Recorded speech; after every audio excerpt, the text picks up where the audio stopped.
Good morning, good afternoon, and good evening, and welcome to another conversation in practical theology. This is Saiyyidah Zaidi, and I'm here with Eric Stoddart.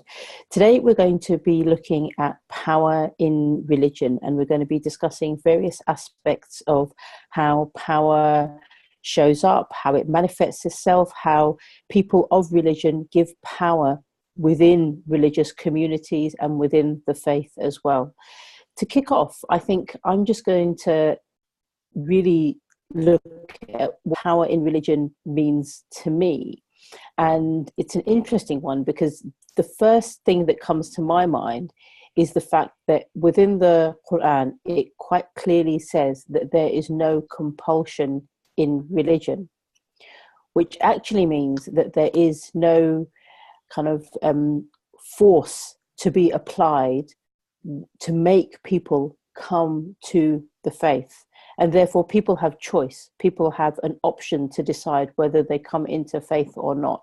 And I think in some ways, especially given the way that Islam is, or the way that the media and other quite vocal sources communicate about the religion of Islam, for example, one would view that on the outside as if there is a lot of kind of power in terms of the force of people coming into faith. And I think that's quite important for me to say that there is no compulsion in religion. Also elsewhere in the Quran, it says, you to your religion and me to mine, which actually shows that there's some quite a big degree of mutual respect within faith. And I think that these are the things that sometimes get a little bit lost.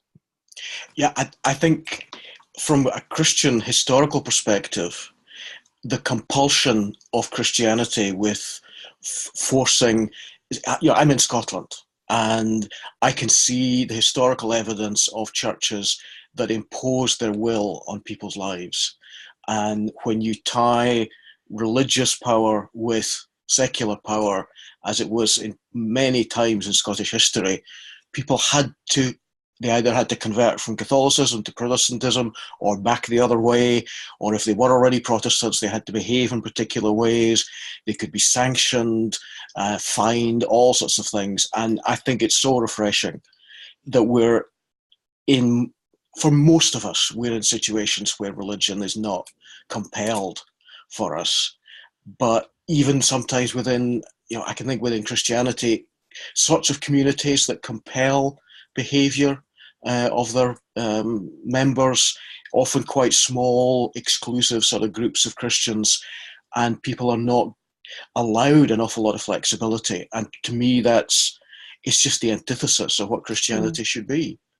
Yeah, I mean, I agree with you 100%. And I suppose people watching might say that my introduction is somewhat naive, because whilst there may be no compulsion within Islam, for example, and within Christianity, actually, practically on the ground, what's happening? And it's very sad to say that I mean, even last year I attended a conference and I was quite shocked at the discussions that was happening around Muslim refugees and asylum seekers within certain communities, about how they were being taken in by certain churches and then being encouraged to go into the faith, and that, if you come into the faith, we can help you get citizenship. And it's that's where I think maybe one of the most challenging power dynamics is actually taking place right now. It's the conversation about faith groups and migration and people who don't necessarily fit in. And I think that's part, for me, of the power of religion. It wants to make us all fit in, whatever our particular faith tradition is. There's something about being part of a religious community that you want to fit in, but at the same time, that community needs you to fit in and do it their particular way. And that can be really quite subtle sometimes. Yeah, and I think from my perspective, I see my relationship as being directly with God, I don't think Muslims need filters to be told, this is how you converse with God, this is how you pray, all of that. And so attending a mosque for me is about strengthening my relationship with God, and then the being part of the community. If it works, it's great, and that's kind of like a secondary benefit.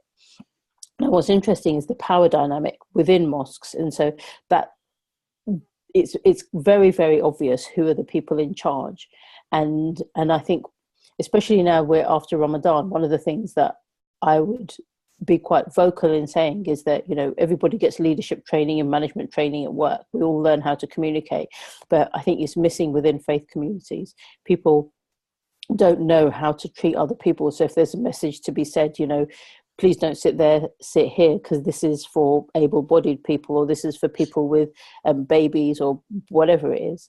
It's sometimes just the force that comes through when someone's given a little bit of power. Oh, yes, that human instinct that when you get a little bit of power and you have a little bit of authority and you can be a big fish in a very little bowl, there is something just so human about the need to exert that. And power is, I think, there's a sort of lust with power, because if you have a little bit of power, you want a little bit more. There's a temptation around about it, and it's. I remember back to my days as a minister in a Christian congregation, and you had to understand where the power lay in a congregation, and it didn't necessarily lay with those that had the labels of the office. Whether they were clergy or lay people, you had to work out who's actually got the power in this particular congregation, and it may be in some of the surprising corners that you hadn't expected. But naming that, I think, is part of the first process, and certainly as practical theologians, naming where and how power is operating, regardless of the labels of office holders or anything. I think that's maybe where practical theology can really help us. Yeah, absolutely. And it's interesting because as you're speaking, I'm thinking about influence. And so maybe there's an interesting relationship between, and maybe actually it's two sides of the same coin, where some people have the power, but others actually have the influence. Because I've observed it myself, where I've seen young people come in and, all of a sudden there's a crowd around them, and it's amazing because they're not messing around. That they're having kind of like faith-based discussions, but it's just literally because one young person has walked in and they have a level of influence over the rest of their peer group. Yeah, it's fascinating to watch that. And as you describe it, I can think back to days in Christian communities where precisely that thing would happen. You could have a young person who was very articulate about their faith, very sincere, but actually totally uncharismatic in just the general sense of the word. But then you could get someone who was just full of energy and was very, very influential for the good, but they didn't have the same intellectual understanding of the faith. They didn't have the same experience, but yet they were able to be influential for good amongst their peers. But it didn't match. Those with the head knowledge weren't necessarily the influencers. But isn't that interesting? Because looking back at prophets, they are not with the greatest of respect, and they themselves, they're unlettered, they're not the most intellectual, clearly they haven't been to university, etc., etc. Yet they had the charisma and the kind of the divine power, to influence and to create, changes over many, many generations, and their impact is still with us today. So yeah, and thinking from Christianity, the disciples who were fishermen, one was a tax collector. Jesus' own ministry was supported by women who were professionals, businesswomen. And one of the big things about the early Christian community was that they were unlettered. And that was a criticism. The prevailing authorities saw them as unlettered. What business have they got to be teaching us about religion? But they were incredibly influential. And I wonder if it was clearly something divine, but something about their character and their disposition. And that seems to be what attracts people to positive power, influence, whatever we call it. Yeah. And you know, I'm kind of trying to think about people who are surprising me these days in terms of the way that they are speaking about politics and about some of the issues that are taking place in the UK, for example. And so I'm immediately drawn to people like Russell Brand and Anelka and things. And actually, I mean, I'd written Russell Brand off, 20 years ago, because he was just doing things that I didn't really, it didn't add to my life, didn't help me develop or anything. But then I saw a 2-minute clip of something that he said on, I think it was an interview with Channel 4 or something.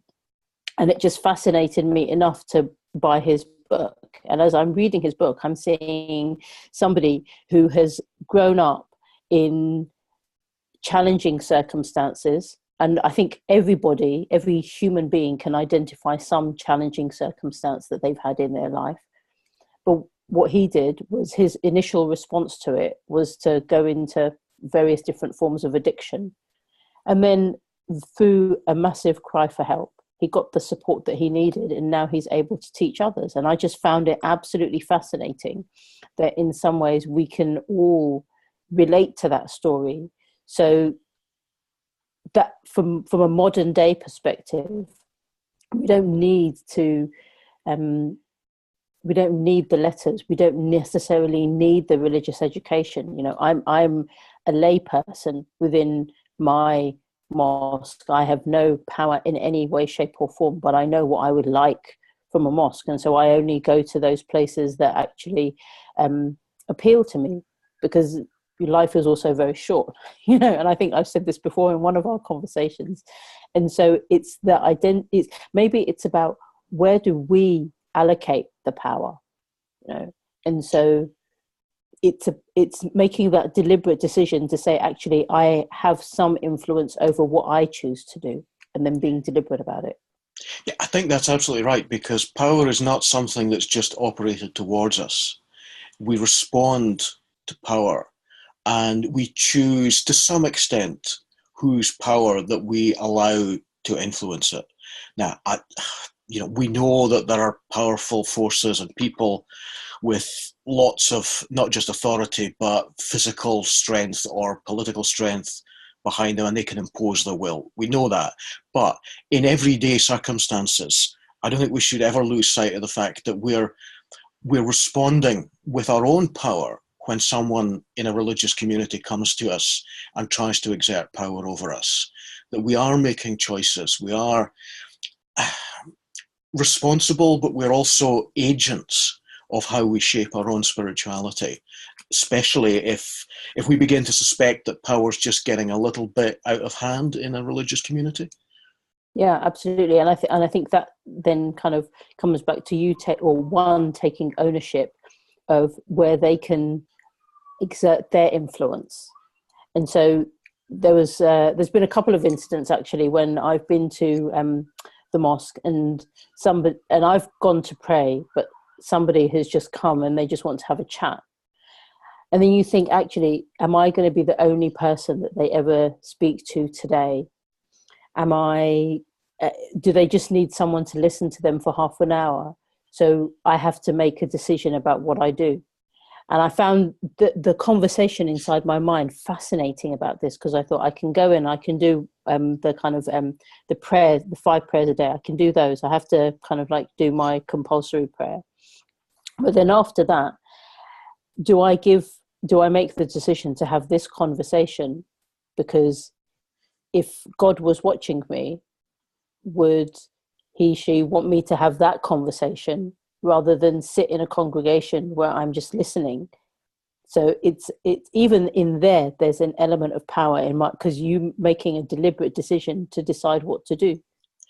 I think those deliberate decisions, the consciousness of our own capacity to make those sorts of decisions. And for me, the Christian tradition of talking about the congregation as sheep is so unhelpful. Mm. And the whole language that's developed over 2,000 years of, okay, yes, Jesus the Good Shepherd, and bishops being shepherds under Jesus, and the whole idea of Christians following Jesus as sheep, it's so badly misunderstood in a whole host of things. But I think one of those is that this idea that sheep are docile and just do whatever they're told.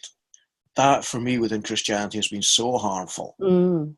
That if we need metaphors in our faith communities that are about people empowered by faith, not in some sort of anarchic, just we're all going to do our own thing, because we are part of communities, but being empowered to think through what is happening in faith communities. I think who is talking to me, who is trying to influence me, what capacity do I have to accept that, to resist that, to go along with that, and what am I doing myself in my communities? Yeah, I agree with you completely. I'd be interested to ask you, how do you think that kind of metaphor of the shepherd and the sheep could be replaced? Oh goodness! I probably Big wouldn't one, try I and yes, I know. probably wouldn't try and replace it with another animal. And I think some of the farming metaphors, we're so distant from them, not just in time but in culture, because shepherds and sheep had a different relationship in Palestine at that time than sheep in Scotland and shepherds. So I I'm not sure if I could find a metaphor.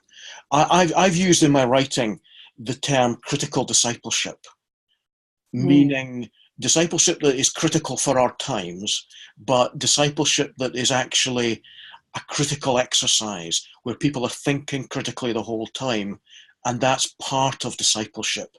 It's not a betrayal of discipleship. It's being a good Christian disciple is to think critically about the world, but to think critically about faith and how we are being shaped by our own faith leaders and how we're shaping other people.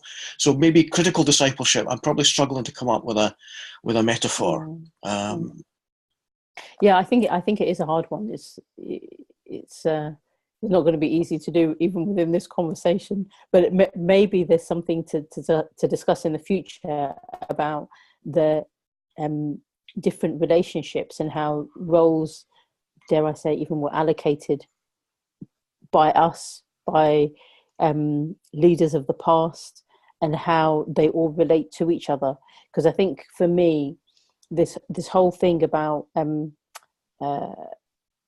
critical decision making within faith is really, really important. I think I don't like it, and in fact, actually, Islam discourages one just following a particular thing because my parents did it or because somebody else is doing it. And I think this is something that's clearly forgotten, because there's a core knowledge that as Muslims we should all have. So we should study the fiqh, and by fiqh it means kind of like the rules of or the laws of. So the fiqh of prayer, of ablution, of fasting, of kind of making pilgrimage, and if you do these things, then, and there are lots of differences of opinion, but if someone then says to you, why do you do it this way, your answer isn't going to be, oh, just because my dad did it or because that person over there is doing it. You actually have a kind of fact-based response because you've studied it. And so, and that study doesn't necessarily need to be formal study. It's just actually passing down information from one person to another. So no one needs the qualification. They just need to have allocated some time to this. And that's something that I think has got lost. And so people don't know their faith anymore. Now that's interesting, because we've sort of been talking a lot about people influencing us with words, but you've introduced this really fascinating area of how we're shaped by the power of the rituals that we perform.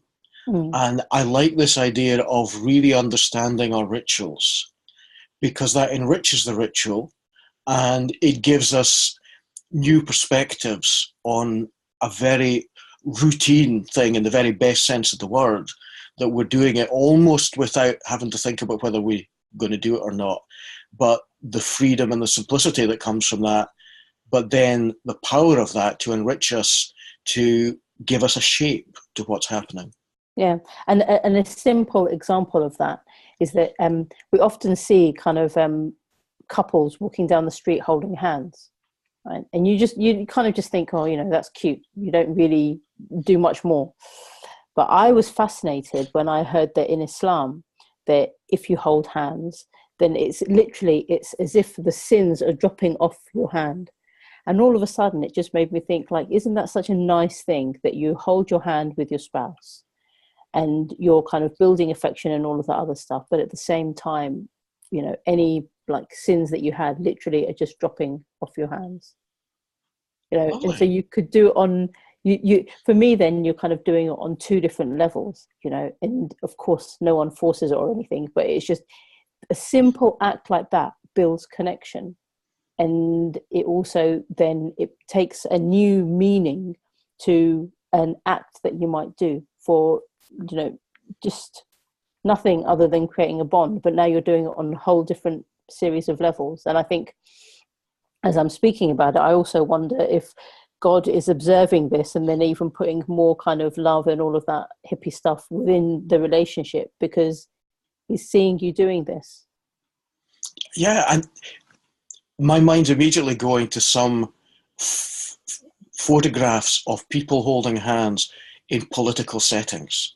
And I think of one particular president of a major country holding hands with my prime minister.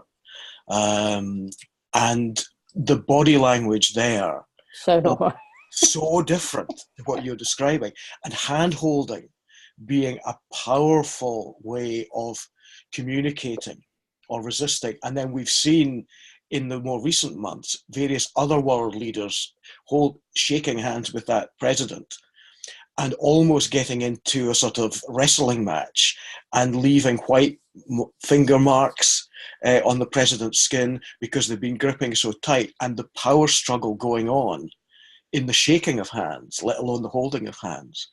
And there's something to look at just how people hold hands, how people shake hands within religious communities as expressions of faith, of compassion, whatever. I think that gives us an insight into how power actually operates and some of the beautiful ways in which it operates. Yeah, absolutely. And it's funny because as a Muslim, I shouldn't shake hands with or hug or anybody from the opposite gender. And in certain situations, people don't know or the other doesn't know how to respond. Mm-hmm. And it's fascinating how some of these things have become cultural norms for being polite. Yet, especially now with all of these various kind of campaigns like Me Too, etc., I think where is the boundary? If someone is being very clear and saying, actually, I don't want to have any physical interaction, and then the other person is saying, but this is what is common within my culture, and I'm going to impose this upon you. Where is the power within that kind of dynamic? So how, in practical terms, how do you respect your own faith boundary when in so much of everyday culture we'll just reach out our hand to someone to shake their hand without even thinking about it? How do you manage that with... Yeah, I mean, it's a very good question, especially because, I'll go to conferences and various events, and you're in a situation where it's the polite thing to do. Now, one thing I've found absolutely fascinating is the kind of cultural differences between people within the UK and people within the States. So when I've been to events in the States and someone offers their hand and I say, I'm really sorry, I can't shake it, or they go to pounce on you and give you a hug and you're just like, I can't. And as soon as you say that, the majority will ask why. And then when you say, I'm just not allowed to do this within my faith, 99% of people will respect that. and then they'll talk about their relationship with God and how faith has kind of like, you know, what church they go to. They'll always give you that little bit of information that you would never get had you not said, I'm really sorry, I can't shake your hand. And I find it really enlightening. Whereas in the UK, and I don't know whether it's because we tend to be more secular within the UK, or even within Europe as a whole, let's say, there's that you're perceived just as being a little bit odd, even within religious or kind of multi-faith communities, unless there's an understanding that, you know, Muslims, you know, will not tend to shake hands or give hugs or whatever with the opposite gender. Unless there's that understanding, you are then kind of put into that's a bit strange bucket. I get the UK British, because, you know, you know that we Brits are just so, generally speaking, reluctant to talk about religious stuff. And when any of us as Brits do religious stuff, that creates a sort of embarrassment. And so that is so much part of the culture we share. So it's okay to shake hands with a woman? Yes. Right. Yeah. And yeah, I'm thinking in terms of Christianity,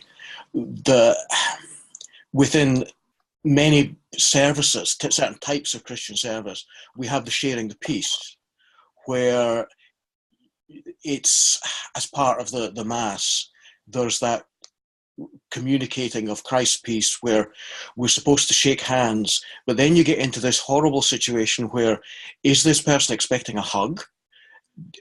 Are they going to hug you? Is this an appropriate, you want a hug from that particular person? If you hug that one, but you don't hug this one, but then you shake hands with that one, it's an absolute nightmare. And it's more about social convention rather than a faith practice. But in Christianity, that handshake across gender, across nationality is understood totally differently. Yeah. But generates a lot of angst for people, certainly more introverted folks, who are expected to do something. But it's really interesting that the difference with a handshake that has developed in our traditions. It's interesting because what I'll tend to do is like, if I can't shake your hand, but what I'll do is I'll take my hand and I'll put it on my heart as a sign of respect to you. And if you ask me what I'm doing, then I will explain that. And even at work, you know, when I used to work for the government, people were like a bit, you know, that's a bit strange. But then when you would explain to them why you're putting your hand on your heart as a gesture of actually showing respect and care for them, then they would be taken aback more than just that simple handshake. Is that a particularly Muslim practice? I believe it is. I think when you shake your hand, I mean, certainly the practice that I'm doing is when if I shake the hands of somebody, then I'll still always touch my heart. Yeah. And it could actually be Arab culture. You asked me an interesting question, and I need to check. Or it could just be something, I'm not sure. Part of the reason I'm asking is, would it be inappropriate cultural appropriation if, when you and I meet in person, if I were to do that, would that be me appropriating a Muslim practice inappropriately, or how would you see that? I would think I would have a great deal of respect for that personally. I mean, I think, cultural appropriation, I think, is a very fascinating conversation. Maybe one that we should put on our list. But actually, even religious appropriation we could do. That would be quite an interesting one. But I mean, if you do that, then I would see that as a sign of mutual respect. Okay, we're both going to be at a conference in Warwick coming up, and I'm going to do my very best to remember to do I'll that. Remind you. Please remind me. So, because with everyone shaking hands all round about when you gather for a conference, I'm going to... Actually, we should do that when we begin our paper. We can do that. Yes. That would be amazing. Okay. Let's do that.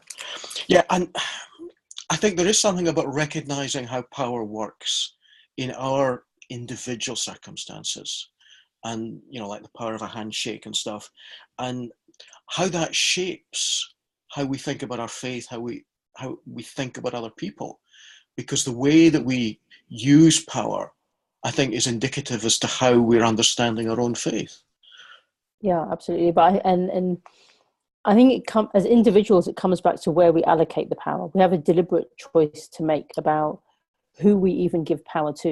You know, there are some individuals within, I think, all of our faith communities that we probably will choose to give absolutely no power to, because they practice their faith in their way, but it's not I wouldn't even go anywhere close to that. And that's a choice that I'm making. It doesn't mean that I'm disrespecting them. It's just, it's not the way that I want to do it. And that, I suppose, in conclusion, I think the discussion about power for me is all about where we choose to allocate it and our awareness of it, because with power comes influence. And when you influence somebody and you have an impact on their life, they're going to then continue to have a similar impact on other people within their community, and it becomes generational. It's literally as if you're kind of knocking one domino in a particular direction. So we need to, I'm going to say we need to. I think we need to, and we should want to make sure that we direct any power that we receive and that we give in a way that is 100% consistent and authentic with who we are. And I would finish off with just another plug for practical theology as a method, because what we've been talking about is actually understanding the everyday practices of power. We've understood it through different cultural, political dimensions, social dimensions. We've understood it through our faith traditions. And we've actually even thought about different ways of practicing power in our relationship when we meet at the conference. And I think what you're saying about how we then shape through our relationships with other people, we're always conscious of our influence. And I think practical theology helps us to be more aware of exactly those sorts of issues, and then to maybe be and to act differently. Yeah, so absolutely. Thumbs up to practical theology yet again. Yeah, absolutely. I mean, I think practical theology gives a level of awareness through reflection and just even through taking time out. So yeah, I'm with you 100% on that. Big plug for anyone who wants to study and look into practical theology. And maybe actually underneath this particular episode, we could just share some introductory resources for people if they want to kind of find out a little bit more about practical theology and what it is and how they can get more involved. I think that would be quite useful for people watching. Again, thank you so much, Eric. Thank you to anybody who's watching. Please do share this video. If you haven't seen the previous episodes, just take some time and listen or watch those. There's so much to learn in the world of practical theology, and I'll see you again, or we'll see you again at the next conversation. Thank you. Goodbye.